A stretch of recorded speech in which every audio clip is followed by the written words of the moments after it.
Welcome back, everybody, to the NCAA Next Up Dynasty here on NCAA Football 14.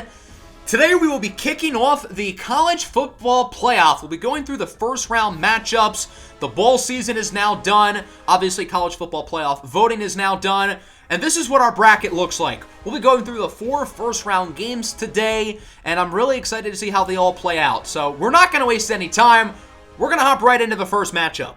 The first playoff game that we will cover is the 10th seeded Oregon Ducks facing off against the number 7th seeded Georgia Bulldogs. Both of these teams have been in the college football playoff before in this series, and they're looking for another run.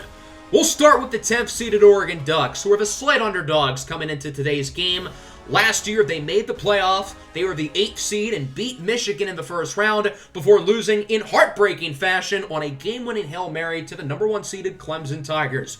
Well, this Oregon team is back. They're just as good as they were last year, but they've got experience and an extra chip on their shoulder. The Ducks had a very strong season here in the Big Ten, going 10-2, winning 7 games within the conference, with their only losses coming against USC and UCLA. Despite lacking true signature wins, the Ducks have been very consistent for most of the year. They beat Notre Dame late in the year. I would say that was their best win. And they have other very competitive victories as well, but they do lack blowouts as well. Senior quarterback Barrett Cherokee took a step up from last year, finishing in 7th place in the Heisman voting. And these guys have plenty of weapons on offense. They did lose their leading rusher from a year ago, Noel Hilaire, but they have other really good players like Mason Tarnell, Patrick Cherokee, Maverick Cherokee, and number 1 receiver Justice Everdeed, who has recorded over 1,000 yards and double-digit touchdowns. Defensively, the Ducks are very inconsistent. They don't make a lot of big plays, but they're solid. Let's now take a look at the Georgia Bulldogs, the number 7 overall seed. In the first season of this series, Georgia went on to win the national championship, led by quarterback Clyde Williamson, who eventually was the number 1 overall pick in the NFL draft. Last year, they were slightly worse, but they made a real case for the playoff and arguably should have gotten in, but they were the first team to miss the cut. However, they have done more than enough this year to earn an at-large bid, going 10-2, and you can make the argument that they were the second best team in the SEC this year behind Florida. They got killed by Florida as one of their 2 losses. They also lost to Tennessee, but they do have some good wins. They beat Oklahoma on the road. They blew out teams down the stretch when they needed to, and quarterback Aram Katchikan is as good as any passer in the country. He finished in 4th place in the Heisman voting and has really improved his draft stock. Now, Georgia's offense is completely different to what it was 2 years ago when they won the national championship, but they do still have some of their same players on defense. The 2 best defensive players on their national championship team, Tykeem Rogers and Dieter Jacobs, are both still here. They have a great young secondary led by guys like Amani Ward and Malachi McDaniel, both of whom are going to be NFL draft picks this year.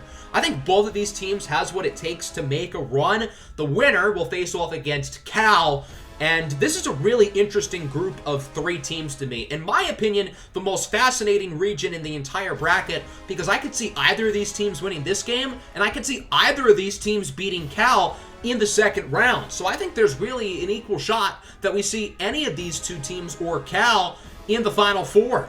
So let's get this game started. Welcome to Sanford Stadium here in Athens, Georgia, as the Ducks face off against the Bulldogs. You may notice the rankings are a little bit off. Don't worry about it. The rosters are the same, and that's really all that ultimately matters. So let's get this game started. We'll kick off the 2024 college football playoff as Georgia starts with the ball. 2nd and 2. Aram Katchikan has time in the pocket, going to scramble with it, makes a nice run, and gets Georgia in the red zone before getting leveled by the Oregon defender. But still a good run by Aram Katchikan, who really has improved his draft stock this year to being a potential first-round pick. Georgia would not be able to capitalize with their opportunity in the red zone, and they would only be able to tack on a field goal. The chip shot would fall, and we have our first points of the college football playoff as Georgia leads it 3-0. Here's the Oregon offense, led by the explosive Barrett Cherokee, breaking tackles on the read option as he gets Oregon into the red zone. Can the Ducks punch it in and take the lead? As on first down, it's a handoff to the backup running back, Patrick Cherokee, and he is in for the college football playoffs' first touchdown, and the Ducks are on the board. They lead 7-3. Here into the second quarter, Oregon with the ball. Another nice run by Barrett Cherokee. We know this kid is a playmaker with his legs, one of the best rushing quarterbacks in the country. 3rd and 10. Cherokee with a dime, and he gets it to the 1 as it's hauled in by the freshman, Brian Perez. Can Oregon punch it in and extend their lead? On 1st and goal, it's Patrick Cherokee with his 2nd touchdown of the ball game, and the Ducks look really good so far. They lead at 14-3, really taking advantage of that chip on their shoulder after losing in heartbreaking fashion in last year's playoff. Georgia's got to respond. Here's Ketchikan, takes a shot downfield on 3rd and 9, and it is hauled in by the senior slot receiver, Sawyer Roberts, who gets the first down for the Bulldogs. Now at the 1-yard line with a 3rd and goal, Georgia's got to capitalize and score here as Ketchikan takes it in himself for a touchdown. And Georgia's back in the ball game as it's now 14-10 late in the first half. Oregon's going to try to run an option here on 3rd and 1, but it is not going to work. Despite a great effort from Mason Tartle, he still loses 2 after breaking like 3 tackles. And now Georgia has the opportunity to take the lead before halftime. Here's Ketchikan under pressure on 1st down with a dime downfield. It's caught by Monte Grant, who gains 40. A huge play by Grant, Georgia's #1 receiver this year, as Coach Delvin Hines rushes to the ref to call a timeout. 2nd and goal now for the Dogs. Ketchikan's pass is caught for a touchdown, and Georgia takes the lead. It's Monte Grant once again, so Oregon scores 2 consecutive touchdowns, and Georgia matches them. They lead 17-14. Cherokee on 1st down takes a shot downfield and is caught by Justice Everdeed for a huge gain.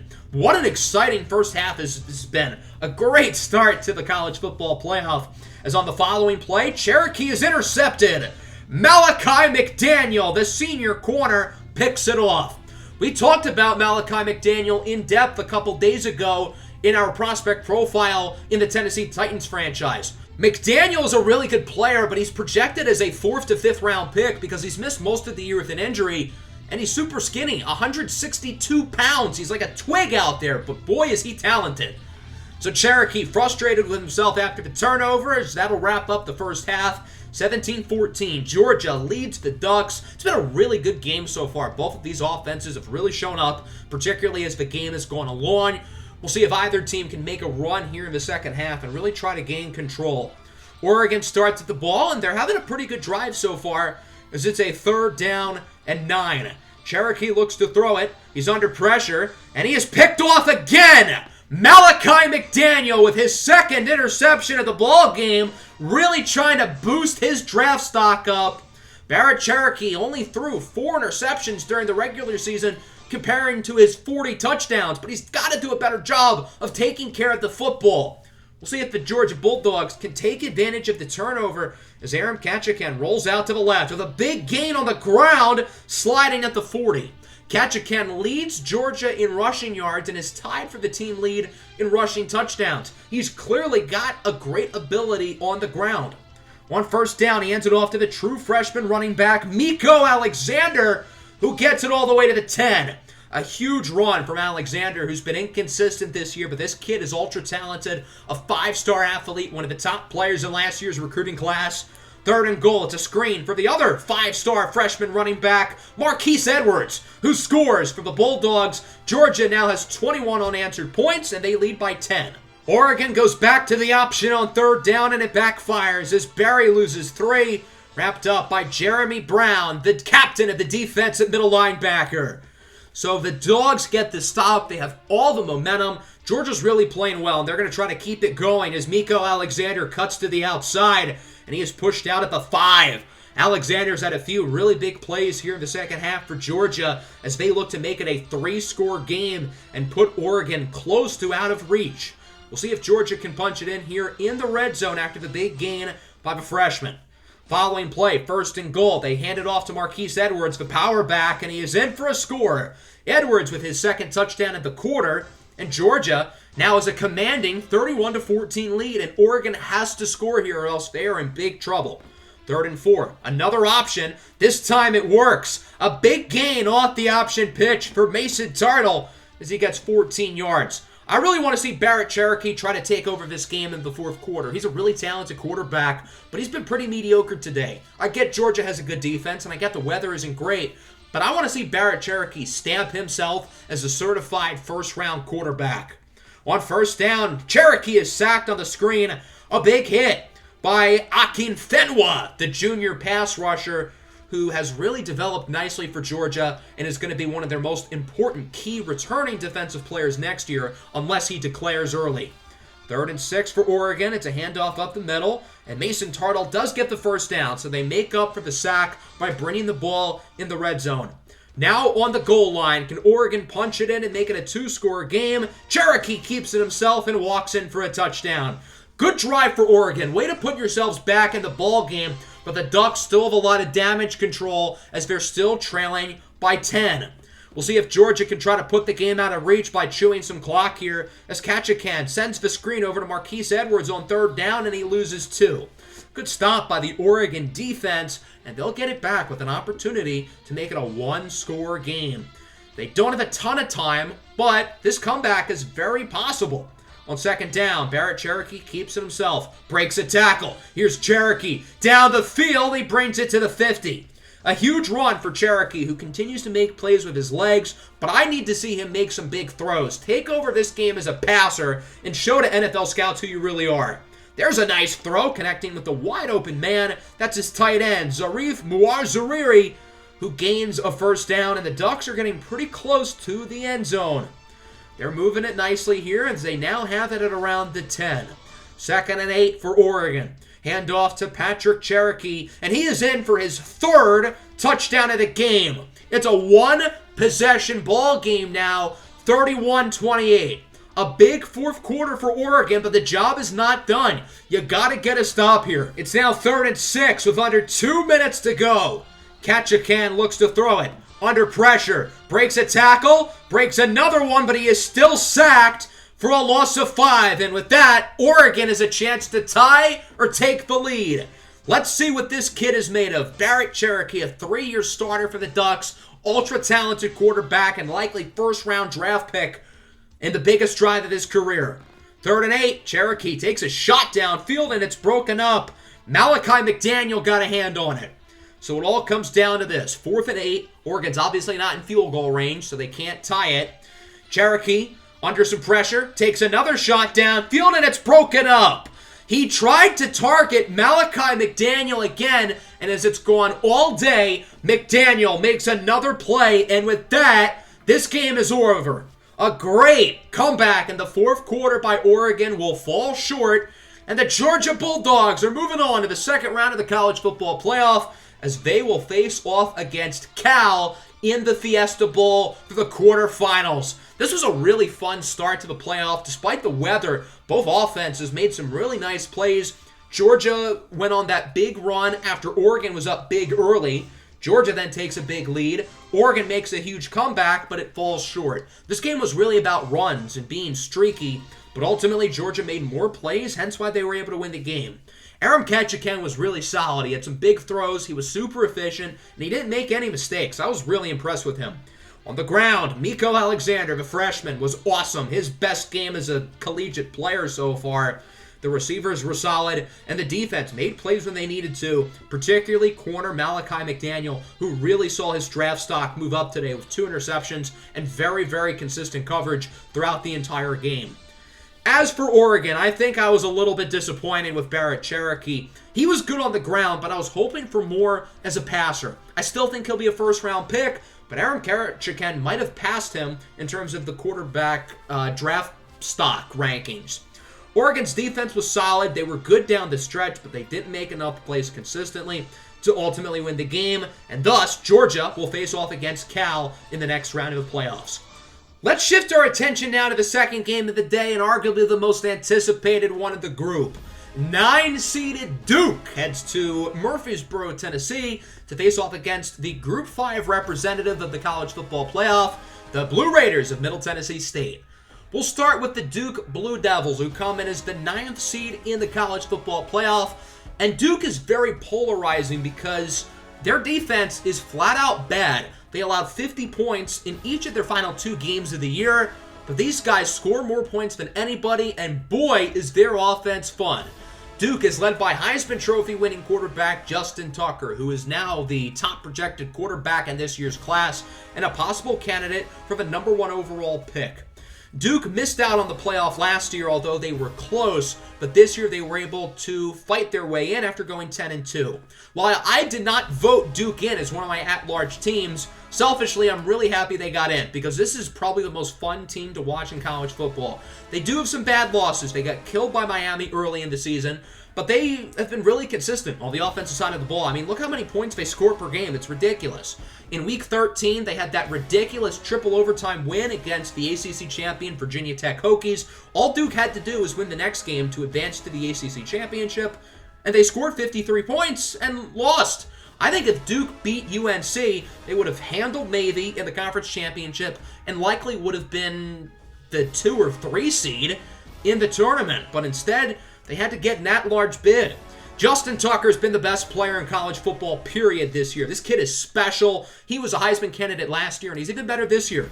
They had the Fred Biletnikoff winner with Jabari Kruger, but the problem is their defense is, to put it nicely, not good. They've got their hands full today with a really talented Middle Tennessee State team who's got a lot to prove.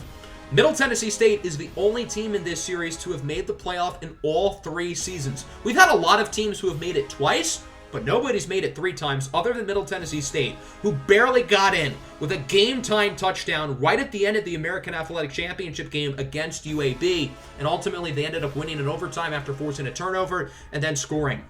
Middle Tennessee State has been very close to winning the national championship these last 2 years. They've made it to the Final Four 2 years in a row, albeit in Season 1 we only had a 14 playoff, but they got there. They've only lost 2 regular season games during the entire duration of the series. One of them was this year, a blowout loss to Southern Miss, but they have some good wins here against teams like USF, Memphis, UConn, and obviously beating UAB twice, including in the conference championship. Senior quarterback Drain Ignatius is back. He led Middle Tennessee State to a playoff win over Oklahoma last year before losing in the semifinals to the Clemson Tigers. Middle Tennessee State has been so close these last couple of years, and with a lot of key seniors on both sides of the ball, if there's any chance for them to do it, I think now is the year. That's the same thing we said about TCU, a senior-driven team last year, and obviously they won the whole damn thing. I think this is going to be a really fun game. The winner will play against top-seeded Florida next week. I think both of these teams would be big underdogs against Florida, but I think both of these teams are capable. This is going to be a really fun matchup today in Middle Tennessee State's campus. We've never had a Group 5 team host a college football playoff game before because last year Middle Tennessee State didn't get the chance because they had a first-round bye. And then the year before, we did not have playoff games at home campuses. So I imagine this joint is gonna be rocking. It should be a very fun one between 9-seeded Duke and 8-seeded Middle Tennessee State with a matchup against the number 1-seeded Florida Gators on the line. Middle Tennessee State started with the ball and they got right to work as Taquan Pugh, the secondary running back, would score, and the Blue Raiders start this one on the board quickly with an early touchdown. Now we get to look at the Duke offense led by Heisman Trophy winner and potential number 1 overall draft pick Justin Tucker as he connects with David Odorat downfield for a huge first-round game. Tucker has everything you look for in a passer. He's got a big arm, he's poised, he's confident, he's accurate, and he's got some mobility too, showing it off here as he runs for a touchdown. So both teams quickly score. I really would not be surprised if this game ends up being a shootout. I know Middle Tennessee State is a really good defense, but both of these teams know how to score points, and they can score in bunches. We'll see who can get the first stop, and the answer will be Duke. Barrington Britt loses 4 on the screen, and we'll see for Duke if their defense can really be consistent today. That's going to be the key. The Blue Devils get it back on offense, 3rd and 8. Tucker under pressure, and he is rocked in the pocket for a loss of 7, taking a beating by Nelson. So that would force a punt. Middle Tennessee State has it here late in the first quarter, trying to regain the lead. Here's a big run down the field inside the 10 from Britt as he gets a very solid gain. Now a 3rd and goal. Can they punch it in? Ignatius goes short for the corner of the end zone, and it's caught by Chris Curry for a touchdown. And Middle Tennessee State is back on top, 14-7. Duke gets it back here, 2nd and 1 for the Blue Devils. Here is Tucker. Goes downfield. It's caught by Odorat for a huge gain. The Tucker to Odorat connection has led to some really big plays today, while Jabari Kruger has been locked down for the most part so far. by potential first-round corner Eric Lilly. 3rd and 5, Tucker connects with Jabari Kruger. Right as I talk about how good Lilly is doing, he allows that play. Into the following Duke possession, they're moving down the field with another opportunity to score, and maybe this time take the lead as it's a screen for Jacob Dowdle, but he loses 3. So Middle Tennessee State gets the stop in the red zone, and the Blue Raiders would force the Blue Devils to kick a field goal.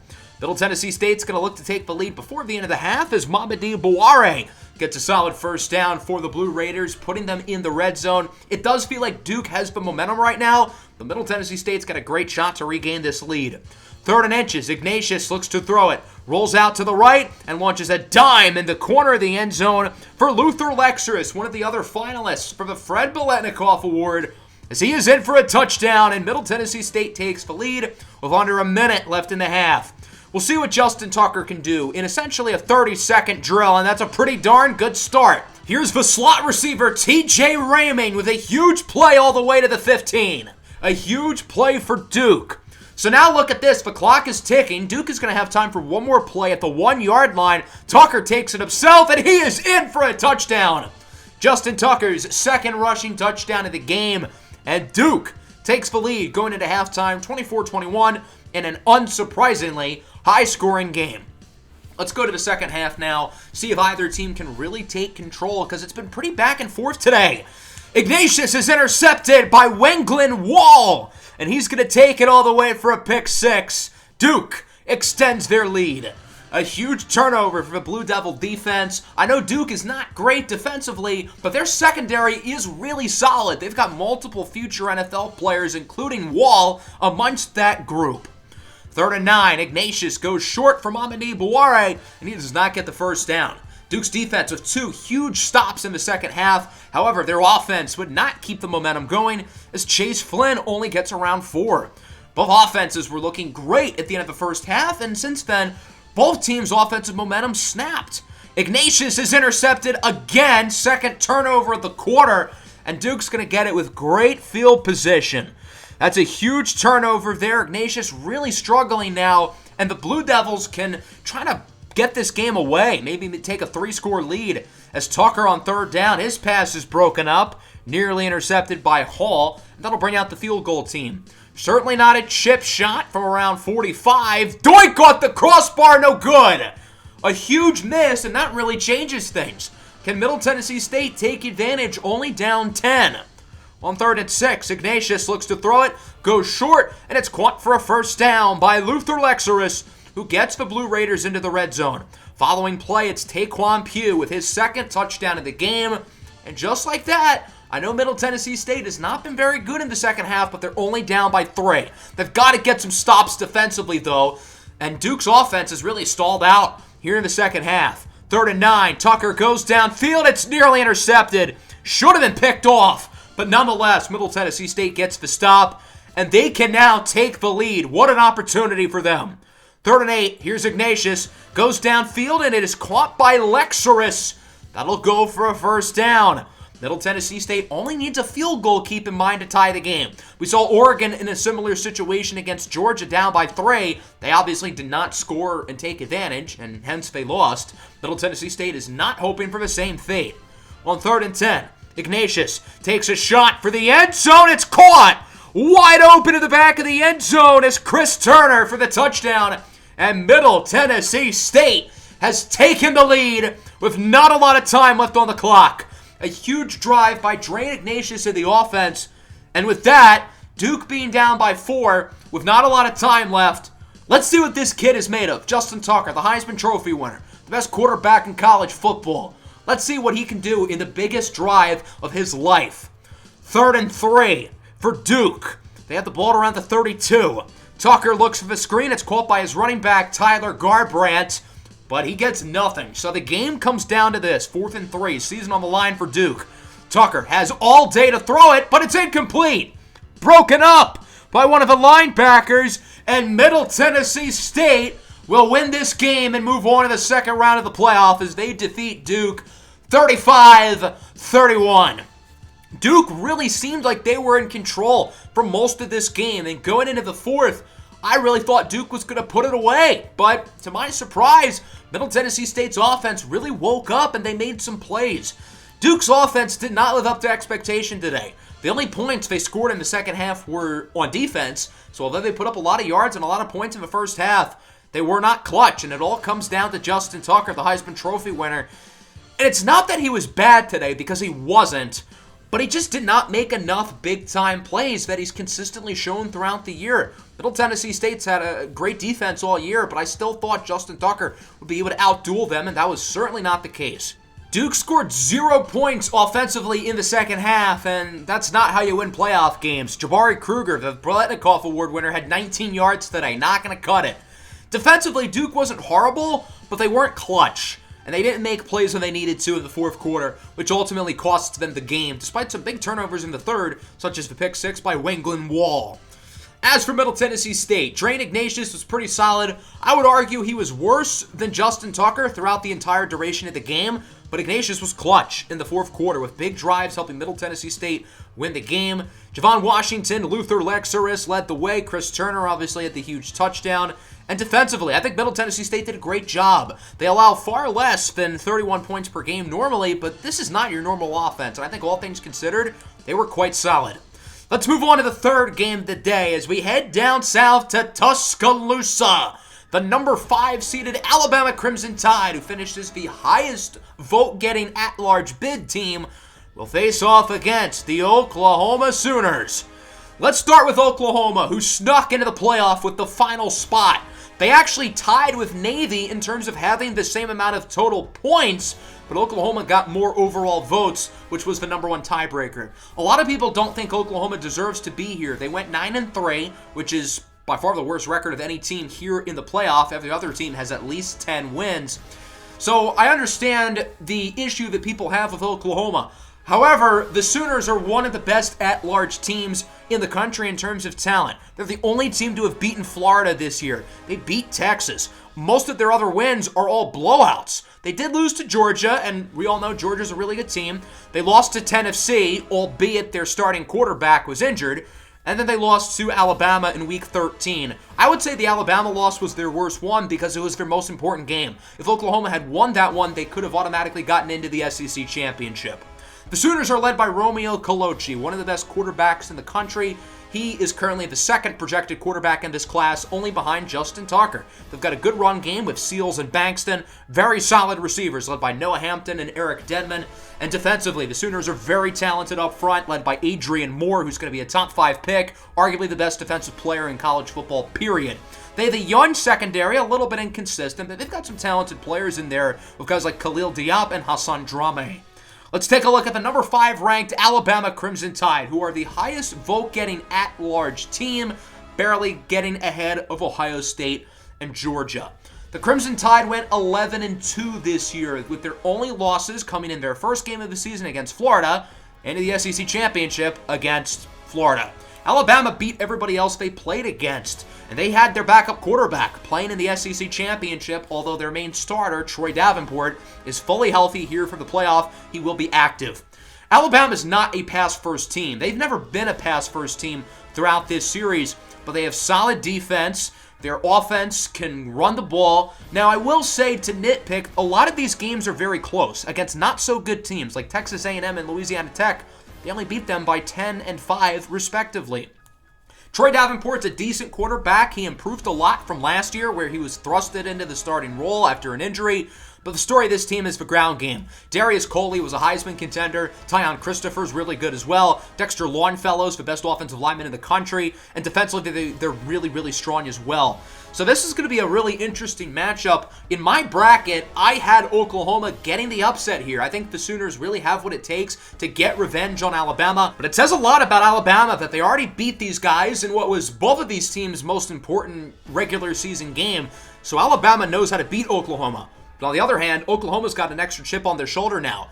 They've played against Alabama. They know how to game plan against them. And we'll see if they can get revenge. Welcome to Bryant-Denny Stadium here in Tuscaloosa. The number 12 seeded Oklahoma Sooners face off against the number 5 seeded Alabama Crimson Tide in an SEC in-conference rematch. Not a good start for the Crimson Tide, as Davenport's pass is intercepted by Brigham Bell, the linebacker, on just the second play of the game. So not an ideal start for Alabama at all. Oklahoma's got a good opportunity to punch it in early, and they would capitalize off their turnover as Darion Seals scores the touchdown. Boomer Sooner! Oklahoma leads 7-0. So Troy Davenport's got to secure the football. He turns it over to start the game. Is on second down. Davenport's under a lot of pressure. Fakes the sack, but is eventually brought down. The young cornerback, Duke Dawkins, is there to make the play, and it's now a 3rd and 18 for the Crimson Tide. They've really focused on the pass game so far, surprisingly, as Davenport goes downfield and he's intercepted. An acrobatic play by Duke Dawkins, and the Sooners force their second defensive turnover of the game. A one-handed snag by Dawkins. Holy hell. So Davenport has picked it off twice today. We'll see what Oklahoma can do as Romeo Colucci goes downfield for Noah Hampton, who gets a huge gain for Oklahoma. The winner of this game, by the way, faces off against Virginia Tech. I forgot to mention that earlier. 2nd and goal. Handoff to the backup running back, Tyshawn Bankston. He is in for a touchdown, and Oklahoma is now up 14-0. Alabama has it back. So far, it's been a disastrous start for the Crimson Tide. They've got to focus on the ground game. This is what they're best at, running the ball with senior running back Darius Coley, who gets a nice gain. Following play now for Alabama. Davenport looks to throw it under a little bit of pressure, and he is going to be sacked and fumbles it, but Alabama does recover. That was Adrian Moore, the finalist for many big-time defensive awards, with the sack. 2nd and 8. Davenport takes a shot downfield, and it's caught by Will Bryson for a touchdown. And Alabama is back in the ball game. Huge throw by Davenport, and it's now 14-7.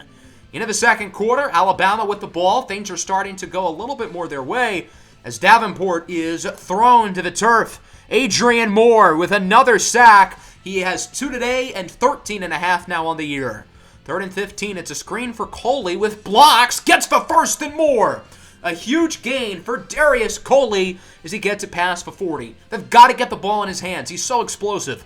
3rd and 3, Davenport is sacked, losing a yard. Another big play by the defense. It's Anderson who brings him down, and Alabama would kick a field goal. Oklahoma's offense has been fairly underwhelming. They haven't been all that good today as Colucci is sacked on 3rd down by Rocco Burgess, the inside linebacker. Both pass rushes, especially Oklahoma's, have been really good today. 3rd and 6. Davenport is sacked again. Adrian Moore has taken over this game, his 3rd sack in the first half. So Oklahoma would get it back. They would finally have a really sustained drive where they would march down the field as Colucci on 3rd down goes short. It's caught by Seth Dortch, and he'll get it to around the 1. We'll see if Oklahoma can punch it in here as it's a 3rd and goal for the Sooners. Colucci keeps it himself on the read option, and he is in, breaking a tackle for a touchdown. Oklahoma back ahead by 2 scores as they lead this one 21-10 here at halftime. Oklahoma's looked pretty good today, but I think this has been more about Alabama's shortcomings offensively. 3rd and 3, Darius Coley does not get the first down in the red zone. Big tackle there by Oklahoma. You can make the argument that Alabama should go for it, but instead they're going to play it safe, kick the field goal, and thus it is only a 1-score game, assuming the kick is good, and it is, as it's now 21-13, so Alabama now only trails by 8.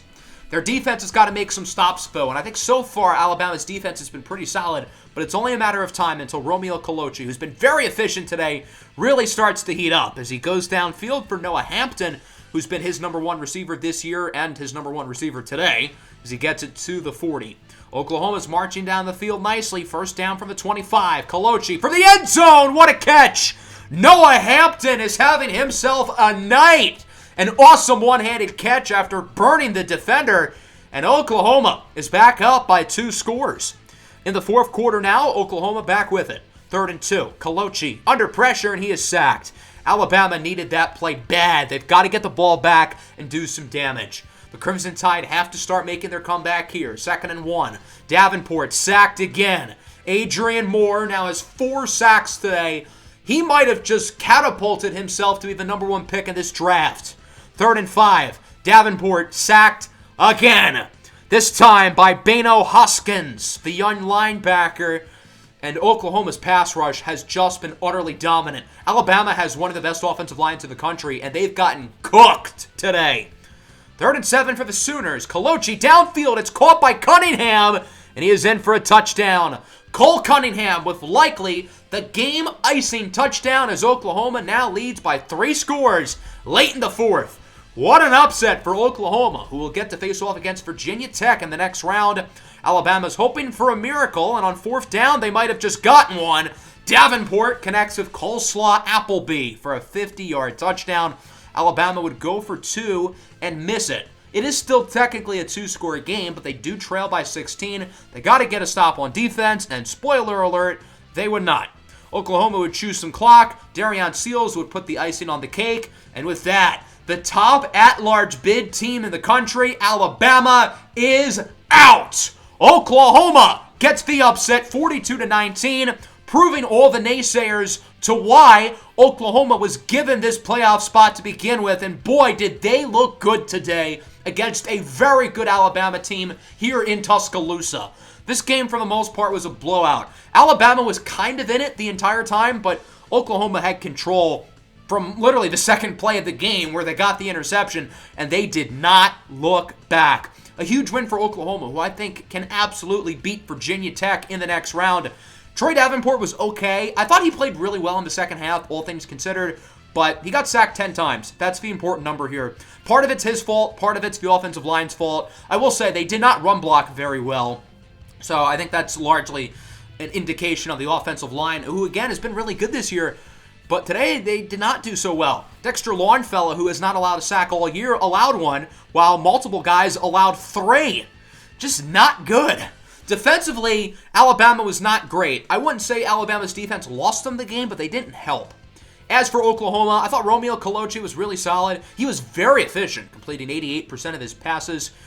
He didn't make as many big throws as I would have hoped, but he didn't really need to. He just really focused on the short and intermediate game and was really solid. Kalochi ran it well, as did Darian Seals. Noah Hampton had himself a day, potentially upping his draft stock. Going into the day, he was a projected 3rd to 4th rounder. And then the defense was unbelievable. 10 sacks. Adrian Moore had 4. Adrian Moore might have just made himself the number 1 pick in this year's draft to the Houston Texans, who do not really need a quarterback. I don't think the Texans would pick a Romeo Kalochi or a Justin Tucker. So now maybe that guy is going to be Adrian Moore, who goes number 1. So that'll bring us to the final game of the day as the Big 12 champion Baylor Bears face off against the Ohio State University here at the Shoe. The winner of this game will face off against USC. Let's start with Baylor, who got one of the 6 automatic bids, winning the Big 12 Conference. They were only given the 11th seed, however, because of the changes of seeding with conference championships. Originally, if this was last year, Baylor would have been the 6th seed, but instead, they only are 11. Baylor is probably the worst of the 6 conference champions, but that's not to take away from their season. They had a crazy comeback in the conference championship game against Cincinnati, where they were down 21-3 at one point, winning in quadruple overtime. They do have some bad performances, particularly getting blown out by Vanderbilt and only beating BYU by 1, but they played really well down the stretch with some really solid wins, and this is a team who's playing their best football over the last 6 weeks. Baylor is not about the passing game. Forrest Holloway is a talented quarterback, but he's just not very good. They're about the ground game and running back Dontavius Brown, who finished in 3rd place for the Heisman Trophy. Baylor's got a great defense, too. No Power 5 team sacked the quarterback more than Baylor, with their 2 leading sack getters being freshmen, and then Mickey Stoll and Slater Newman are great in the secondary. As for the Ohio State University, the Buckeyes come in as the number 6th overall seed, back in the playoff for a 2nd consecutive year. Last season, they were the 2 seed and upset in their first game by Florida. They're hoping for a lot different results this year. Ohio State looked like a real candidate for the number 1 overall seed before getting upset in the conference championship game by USC. And keep in mind, the winner of this game will play against USC. Ohio State was my preseason pick for the national championship, and that has not wavered. I think these guys can match up with anybody across college football, and ultimately, Ohio State is still my pick to not only win this game, but take it all the way. I really believe that they are the team to beat in college football this year after a great season in the Big 12. They don't have many bad losses other than the USC game. And, of course, they have Puma Whitlock at quarterback, who finished in second place for the Heisman Trophy voting, a special, special player. Mookie Davis is one of the best running backs in the country. They've got a really good group of young receivers. Assuming nobody declares, really their entire core offense is going to be back next year, and a lot of these guys are going to be here for 3 years. Defensively, they're really solid as well. Maybe not as good as last year, but still really good. Nobody across college football has a higher point differential than the Buckeyes at plus 298, playing against obviously really good competition in the Big Ten. So Baylor's got their hands full today. We've seen Baylor come back through adversity, as they did against Cincinnati. And again, Baylor is playing their best football right now, but this is by far their toughest test of the season against arguably the most talented team in the country on the road at the Shoe. Ohio State's playing with a chip on their shoulder as well after their heartbreaking playoff loss last year against Florida. Welcome to the Shoe, Ohio Stadium, here in Columbus, Ohio, as the 11th-seeded Baylor Bears face off against the 6th-seeded, the Ohio State University. The Buckeyes get the ball here. Baylor started with the ball. They did nothing. And Ohio State's moving it well early. Reggie Knight Jr. off the screen gets around 15 yards. And then on the very next play, Puma Whitlock, the dynamic sophomore quarterback, will roll in for a touchdown. And the Buckeyes start this one quickly on the board as they lead 7-0. Could this be a sign of things to come, or is Baylor going to make it a ball game? So the Bears are moving it down the field pretty well, but on 3rd and 14, they would only get a few here as Dontavius Brown is wrapped up on the screen after gaining 5. Because of that, Baylor would have to settle for the field goal, making it 7-3. Ohio State gets it back late in the first. Whitlock up the middle connects with Matthew Mountbatten, who fumbles the ball, and it's picked up by the defense. Baylor forces a turnover, and this could really change the trajectory of this ball game. The play is made by number 32, Allen Brown, one of Baylor's corners, knocking the ball out of Mountbatten's hands, and that is clearly a fumble, and therefore we will have a turnover. Can the Bears take advantage of their huge opportunity as they have it in the red zone early in the second quarter with a great shot to take the lead? As on 3rd down, Holloway would be picked off. Hannibal Rose with the interception for the Buckeyes. And Ohio State gets the ball back with a huge turnover. The receiver was open, the pass was really underthrown. Ohio State would do nothing off of the turnover, but it's still a big play because Baylor doesn't score after being in the red zone.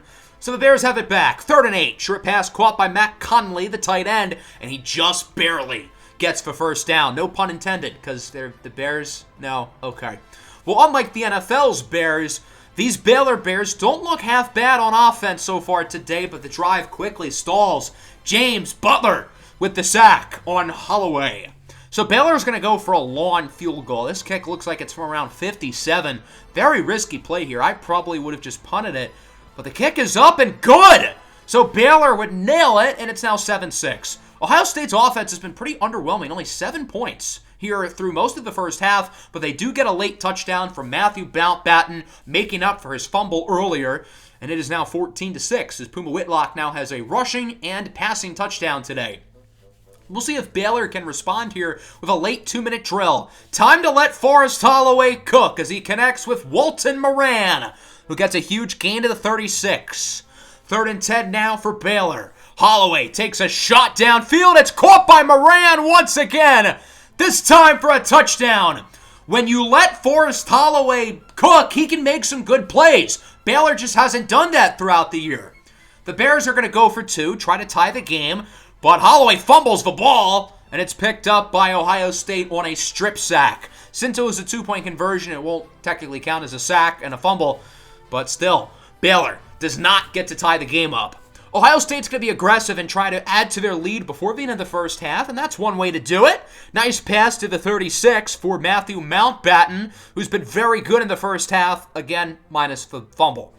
Following play, not a lot of time left on the clock, around 40 seconds, as the pass is caught downfield by Kermit Wiltz, who gets it to the 10. Great throw by Puma Whitlock, who really is getting comfortable in the pocket. Following play, Whitlock connects for a touchdown. Matthew Mountbatten with his second touchdown of the last 2 minutes, and Ohio State takes a 21-12 lead going into halftime.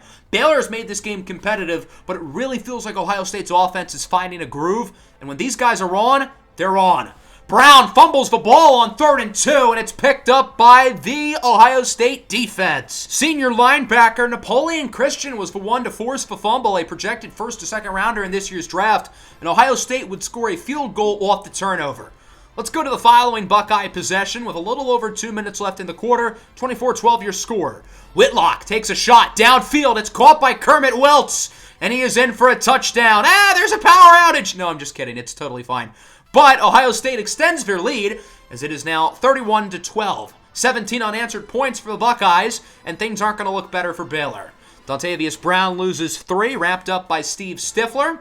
As we go to the 4th, Ohio State would march down the field looking to score a touchdown and ice this game for good as Whitlock looks to throw it, and he connects with the tight end, Trey Miller. That's Puma Whitlock's 5th all-purpose touchdown of the game. He's now got 4 in the air. Baylor would try to drive downfield quickly and score some points, which they would. Holloway connects with his slot receiver, Dustin Bishop. Ohio State would then add a field goal, making it 41-19 with about 20 seconds left in the game. And for some icing on the cake, Forrest Holloway would be intercepted by Elliott Holly. And with that, this game is over. Baylor gave a really good fight in the first half, and this game did seem pretty competitive, but Ohio State is just a little bit too talented, and the Ohio State Buckeyes will be moving on to the second round to get revenge on USC. This game was pretty close at one point, 14-12, but then Ohio State really turned it on, and boy, did they turn it on good. Baylor was always a Cinderella team to begin with, and I think with how good Ohio State was, this result was to be expected, so no major surprise here out of Columbus. Forrest Holloway, I thought, played pretty well. He had some good throws, 30 for 46, 318 yards. Baylor never throws this much. They really tried to change up their game plan offensively, and it kind of worked because their pass game was better than their ground game. Dontavius Brown was kind of underwhelming. Walton Moran had a good game in the air.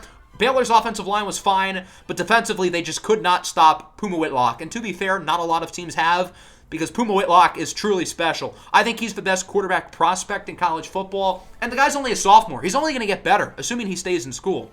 Whitlock with 69 rushing yards, nice. The one complaint I have with Ohio State is I wish Mookie Davis got the ball more, but other than that, really good game on both sides of the ball for the Buckeyes. They look good defensively, especially in the second half. They stopped the run, which nobody does against Baylor. So with that, we have our new look bracket.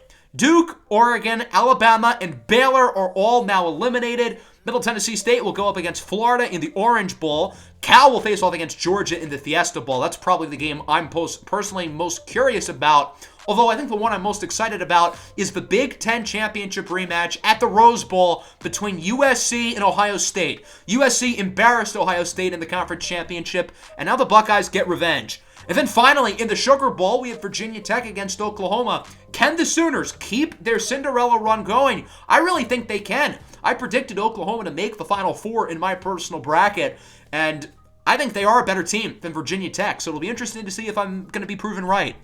That's going to wrap up today's episode. Hope you guys enjoyed. Certainly a fun one. We had 4 really interesting and fun games today, and hopefully the quarterfinals are as fun as today was. Make sure to leave a like and subscribe to the channel if you are new. Peace out.